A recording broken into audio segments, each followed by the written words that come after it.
Une fantaisie du docteur Ox. Quiquendone est une petite ville flamande bien tranquille, où depuis plus d'un siècle il ne se passe jamais rien. Mais tout va changer avec l'arrivée du docteur Ox et de son aide, maître Hygiène, qui installe par toute la ville d'étranges becs de gaz, prétendus d'éclairage. Pendant les mois qui suivirent, le mal, au lieu de se dissiper, ne fit que s'étendre. Des maisons particulières, l'épidémie se répandit dans les rues. La ville de Quiquendone n'était plus reconnaissable. Phénomène plus extraordinaire encore que ceux qui avaient été remarqués jusqu'alors, non seulement le règne animal, mais le règne végétal lui-même n'échappait point à cette influence. Suivant le cours ordinaire des choses, les épidémies sont spéciales. Celles qui frappent l'homme épargnent les animaux, celles qui frappent les animaux épargnent les végétaux. On n'a jamais vu un cheval attaqué de la variole, ni un homme de la peste bovine, et les moutons n'attrapent pas la maladie des pommes de terre. Mais ici, toutes les lois de la nature semblaient bouleversées. Non seulement le caractère, le tempérament, les idées des habitants et habitantes de Quiquendone s'étaient modifiés, mais les animaux domestiques, chiens ou chats, bœufs ou chevaux, ânes ou chèvres, subissaient cette influence épidémique, comme si leur milieu habituel eût été changé. Les plantes elles-mêmes s'émancipaient, si l'on veut bien nous pardonner cette expression. En effet, dans les jardins, dans les potagers, dans les vergers, se manifestaient des symptômes extrêmement curieux. Les plantes grimpantes grimpaient avec plus d'audace. Les plantes touffantes touffaient avec plus de vigueur. Les arbustes devenaient des arbres. Les graines, à peine semées, montraient leurs petites têtes vertes, et dans le même laps de temps, elles gagnaient en pouces ce que jadis, et dans les circonstances les plus favorables, elles gagnaient en lignes, sachant que la ligne était une ancienne mesure de longueur représentant la 12e partie du pouce, soit 2,25 mm environ. Les asperges atteignaient 2 pieds de hauteur, les artichauts devenaient gros comme des melons, les melons gros comme des citrouilles, les citrouilles grosses comme des potirons, les potirons gros comme la cloche du beffroi qui mesurait, ma foi, 9 pieds de diamètre. Les choux étaient des buissons et les champignons des parapluies. Les fruits ne tardèrent pas à suivre l'exemple des légumes. Il fallut se mettre à 2 pour manger une fraise et à 4 pour manger une poire. De même pour les fleurs. Les larges violettes répandaient dans l'air des parfums plus pénétrants. Les roses exagérées resplendissaient de couleurs plus vives. Les lilas formaient en quelques jours d'impénétrables taillis. Géranium, marguerite, dahlia, camélia, rhododendron, envahissant les allées, s'étouffaient les uns les autres. La serpe n'y pouvait suffire. Et les tulipes, ces chères liliacées qui font la joie des Flamands, quelles émotions elles causèrent aux amateurs. Le digne Van Bistrom faillit un jour tomber à la renverse, en voyant dans son jardin une simple tulipa gesneriana énorme, monstrueuse, géante, dont le calice servait de nid à toute une famille de rouge-gorge. La ville entière accourut pour voir cette fleur phénoménale et lui déclara le nom de Tulipa quiquendonia. Mais hélas, si ces plantes, si ces fruits, si ces fleurs poussaient à vue d'œil, si tous les végétaux affectaient de prendre des proportions colossales, si la vivacité de leurs couleurs et de leurs parfums enivrait l'odorat et le regard, en revanche, ils se flétrissaient vite. Cet air qu'ils absorbaient les brûlait rapidement, et ils mouraient bientôt épuisés, dévorés. Tel fut le sort de la fameuse tulipe, qui s'étiola après quelques jours de splendeur. Il en fut bientôt de même des animaux domestiques, depuis le chien de la maison jusqu'au porc de l'étable, depuis le serin de la cage jusqu'au dindon de la basse-cour. il convient de dire que ces animaux, en temps ordinaire, étaient non moins flegmatiques que leurs maîtres. Chiens et chats végétaient plutôt qu'ils ne vivaient. Jamais un frémissement de plaisir, jamais un mouvement de colère. Les queues ne remuaient pas plus que si elles eussent été de bronze. On ne citait, depuis un temps immémorial, ni un coup de dent, ni un coup de griffe.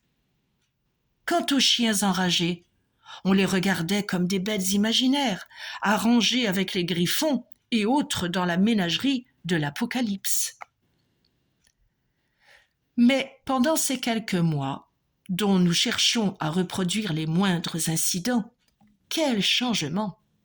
Chiens et chats commencèrent à montrer les dents et les griffes. Il y eut quelques exécutions à la suite d'attaques réitérées. On vit pour la première fois un cheval prendre le mors aux dents et s'emporter dans les rues de Quiquendone, un bœuf se précipiter, cornes baissées, sur un de ses congénères, un âne se renverser, les jambes en l'air, sur la place Saint-Ernuph, et pousser des braiements qui n'avaient plus rien d'animal.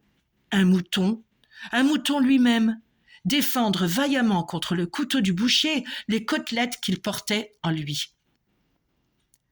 Le bourgmestre Van Tricasse fut contraint de rendre des arrêtés de police concernant les animaux domestiques qui, pris de folie, rendaient peu sûres les rues de Quiquendone. Mais, hélas, si les animaux étaient fous, les hommes n'étaient plus sages. Aucun âge ne fut épargné par le fléau.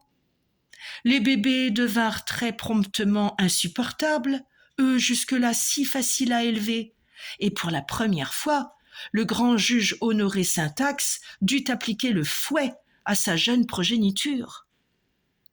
Au collège, il y eut comme une émeute, et les dictionnaires tracèrent de déplorables trajectoires dans les classes.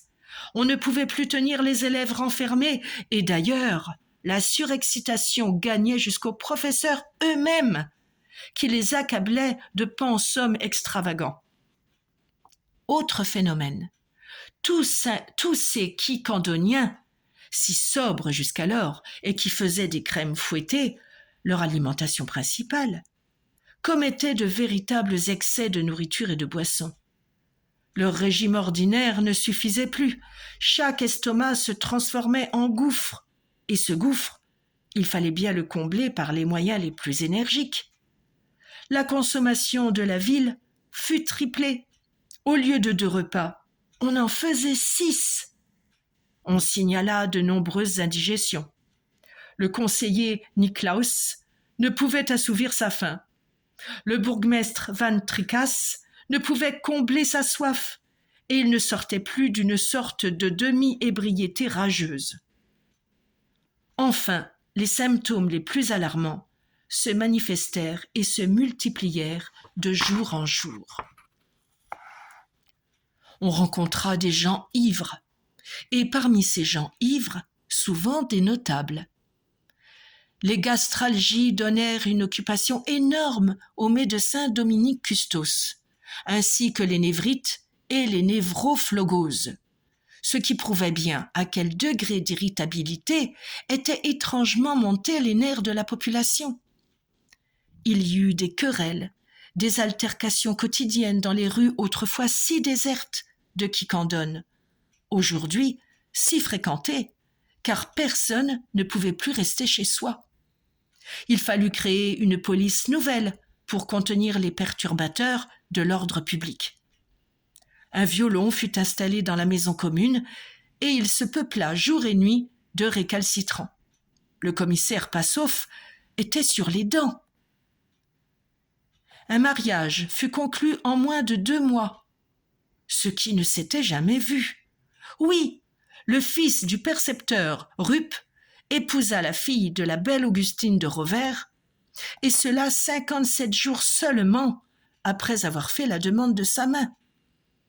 D'autres mariages furent décidés qui, en d'autres temps, fussent restés à l'état de projet pendant des années entières. Le bourgmestre n'en revenait pas, et il sentait sa fille, la charmante Suzel, lui échapper des mains. Enfin, Pour comble d'abomination, un duel eut lieu. Oui, un duel au pistolet d'arçon, à 75 pas, à balles libres.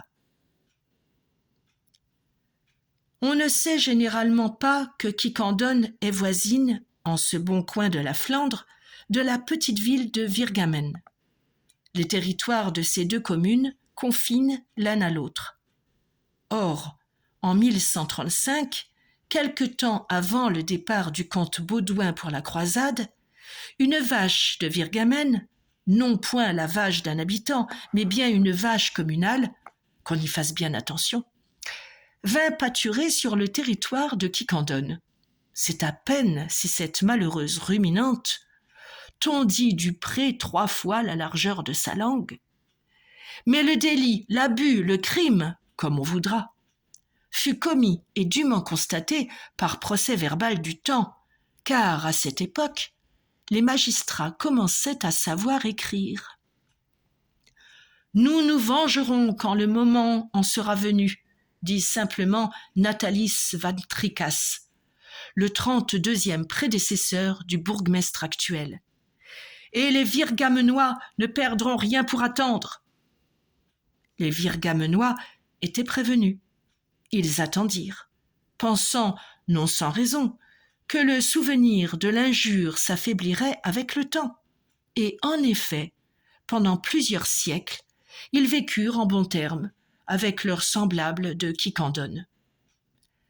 Mais ils comptaient sans leurs hôtes, ou plutôt sans cette épidémie étrange qui, changeant radicalement le caractère de leurs voisins, réveilla dans ses cœurs la vengeance endormie. Ce fut au club de la rue Monstrelet que le bouillant avocat Schut, jetant brusquement la question à la face de ses auditeurs, les passionna en employant les expressions et les métaphores qui sont d'usage en ces circonstances. Il rappela le délit, il rappela le tort commis à la commune de Quiquendone, et pour lequel une nation jalouse de ses droits ne pouvait admettre de prescription. Il montra l'injure toujours vivante, la plaie toujours saignante. Il parla de certains hochements de tête particuliers aux habitants de Virgamen, et qui indiquaient en quel mépris il tenait les habitants de Quiquendone. Il supplia ses compatriotes qui, inconsciemment peut-être, avaient supporté pendant de longs siècles cette mortelle injure. Il adjura les enfants de vieille cité de ne plus avoir d'autre objectif que d'obtenir une réparation éclatante. Enfin, il fit appel à toutes les forces vives de la nation. Avec quel enthousiasme ces paroles, si nouvelles pour des oreilles quiquendoniennes, furent accueillies, cela se sent, mais ne peut se dire. Tous les auditeurs s'étaient levés, et les bras tendus, ils demandaient la guerre à grands cris. Jamais l'avocat Schut n'avait eu un tel succès, et il faut avouer qu'il avait été très beau. Le bourgmestre, le conseiller, tous les notables qui assistaient à cette mémorable séance auraient inutilement voulu résister à l'élan populaire. D'ailleurs, ils n'en avaient aucune envie, et sinon plus, du moins aussi haut que les autres, ils criaient « À la frontière! À la frontière !» Or, comme la frontière n'était qu'à 3 kilomètres des murs de Quiquendone, il est certain que les Virgamenois couraient un véritable danger, car ils pouvaient être envahis avant d'avoir eu le temps de se reconnaître. Cependant, l'honorable pharmacien Jos Liefrink, qui avait seul conservé son bon sens dans cette grave circonstance, voulut faire comprendre que l'on manquait de fusils, de canons et de généraux. Il lui fut répondu, non sans quelques horions, que ces généraux, ces canons, ces fusils, on les improviserait, que le bon droit et l'amour du pays suffisaient et rendaient un peuple irrésistible. Là-dessus, le bourgmestre prit lui-même la parole, et dans une improvisation sublime, il fit justice de ces gens pusillanime qui déguisent la peur sous le voile de la prudence, et ce voile, il le déchira d'une main patriote. On aurait pu croire à ce moment que la salle allait crouler sous les applaudissements. On demanda le vote. Le vote se fit par acclamation, et les cris redoublèrent. « À Virgamen ! À Virgamen !» Le bourgmestre s'engagea alors à mettre les armées en mouvement, et au nom de la cité, il promit à celui de ses futurs généraux qui reviendrait vainqueur les honneurs du triomphe, comme cela se pratiquait au temps des Romains. Cependant, le pharmacien Jos Liefrink, qui était un entêté, et qui ne se tenait pas pour battu, bien qu'il l'eût été réellement, voulut encore placer une observation. Il fit remarquer qu'à Rome, le triomphe ne s'accordait aux généraux vainqueurs que lorsqu'ils avaient tué 5000 hommes à l'ennemi. « Eh bien, s'écria l'assistant sans délire, et que la population de la commune de Virgamen ne s'élevant qu'à 3575 habitants, il serait difficile, à moins de tuer plusieurs fois la même personne. » Mais on ne laissa pas achever le malheureux logicien, et tout moulu, il fut jeté à la porte. « Citoyens, dit alors Sylvestre Pulmachère, qui vendait communément des épices au détail. Citoyens, quoi qu'en ait dit ce lâche apothicaire, je m'engage, moi, à tuer 5000 Virgamenois, si vous voulez accepter mes services. 5500, cria un patriote plus résolu. 6600, reprit l'épicier. 7000, s'écria le confiseur de la rue Hemling, Jean Orbidec, qui était en train de faire sa fortune dans les crèmes fouettées. Adjugé, s'écria le bourgmestre Van Tricasse en voyant que personne ne mettait de surenchère. Et voilà comment le confiseur Jean Orbidec devint général en chef des troupes de Quiquendone. Aussitôt que la déclaration de guerre fut connue, le général Jean Orbidec rassembla ses troupes, soit 2393 combattants sur une population de 2393 âmes. Les femmes, les enfants, les vieillards s'étaient joints aux hommes faits. Tout objet tranchant ou contondant était devenu une arme. Les fusils de la ville avaient été mis en réquisition. On en avait découvert 5, dont 200 chiens, et ils avaient été distribués à l'avant-garde. L'artillerie se composait de la vieille coulevrine du château, prise en 1339 à l'attaque du Quesnoy, l'une des premières bouches à feu dont il soit fait mention dans l'histoire, et qui n'avait pas tiré depuis 5 siècles. D'ailleurs, point de projectile à y fourrer, fort heureusement pour les servants de la dite pièce. Mais tel qu'il était, cet engin pouvait encore imposer à l'ennemi. Quant aux armes blanches, elles avaient été puisées dans le musée d'Antiquité, haches de silex, aume, masses d'armes, francisques, framées guisardes, pertuisanes, verdiers, rapières, etc. Et aussi dans ces arsenaux particuliers, connus généralement sous les noms d'office et de cuisine. Mais le courage, le bon droit, la haine de l'étranger, le désir de la vengeance devaient tenir lieu d'engins plus perfectionnés et remplacer, du moins on l'espérait, les mitrailleuses modernes et les canons se chargeant par la culasse. Une revue fut passée. Pas un citoyen ne manqua à l'appel. Le général Orbidec, peu solide sur son cheval, qui était un animal malin, tomba 3 fois devant le front de l'armée. Mais il se releva sans s'être blessé, ce qui fut considéré comme un augure favorable. Le bourgmestre, le conseiller, le commissaire civil, le grand juge, le percepteur, le banquier, le recteur, enfin, tous les notables de la cité marchaient en tête. Il n'y eut pas une larme répandue, ni par les mères, ni par les sœurs, ni par les filles. Elles poussaient leurs maris, leurs pères, leurs frères au combat, et les suivaient même en formant l'arrière-garde sous les ordres de la courageuse Madame Van Tricasse. La trompette du crieur Jean Mistrol retentit. L'armée s'ébranla, quitta la place et, poussant des cris féroces, elle se dirigea vers la porte d'Audenarde. Au moment où la tête de colonne allait franchir les murailles de la ville, un homme se jeta au-devant d'elle. « Arrêtez, arrêtez, fou que vous êtes !» s'écria-t-il. « Suspendez vos coups. Laissez-moi fermer le robinet. Vous n'êtes point altérés de sang. Vous êtes de bons bourgeois doux et paisibles. Si vous brûlez ainsi, c'est la faute de mon maître, le docteur Ox. C'est une expérience. Sous prétexte de vous éclairer au gaz oxyhydrique, il a saturé. » Le préparateur était hors de lui, mais il ne put achever. Au moment où le secret du docteur allait s'échapper de sa bouche, le docteur Ox lui-même, dans une indescriptible fureur, se précipita sur le malheureux Hygiène et lui ferma la bouche à coups de poing. Ce fut une bataille. Le bourgmestre, le conseiller, les notables, qui s'étaient arrêtés à la vue d'Hygiène, emportés à leur tour par leur exaspération, se précipitèrent sur les deux étrangers, sans vouloir entendre ni l'un ni l'autre.